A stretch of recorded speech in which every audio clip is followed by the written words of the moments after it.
Abdurrahman. Allah says, وَسِعَ كُرْسِيُّهُ السَّمَاوَاتِ وَالْأَرْضِ in Surah Al-Baqarah, Ayat al-Kursi. If you can explain to us the meaning of Kursi in this verse. The meaning of word Kursi, وَسِعَ كُرْسِيُّهُ السَّمَاوَاتِ وَالْأَرْضِ. Where are you sitting? Huh? On a chair. Where are you sitting? On a chair. What do you call it in Arabic? Kursi. Kursi. So you know the meaning and you ask me. But the word kursi is translated as chair only in relation to man. Because the occupation of something is directly related to who occupies it.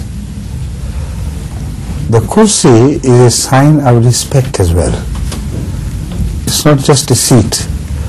Kursi is also a sign of authority.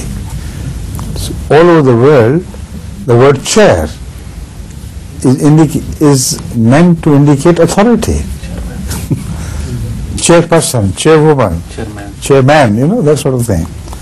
The chair is granted to him. The chair in the universities, it doesn't mean this chair which you are occupying. On any chair they may sit, or they may be standing, but they still have the chair. So there, Al-Kursi means the authority. Authority of God extends everything, extends to everything. Right? Thank you.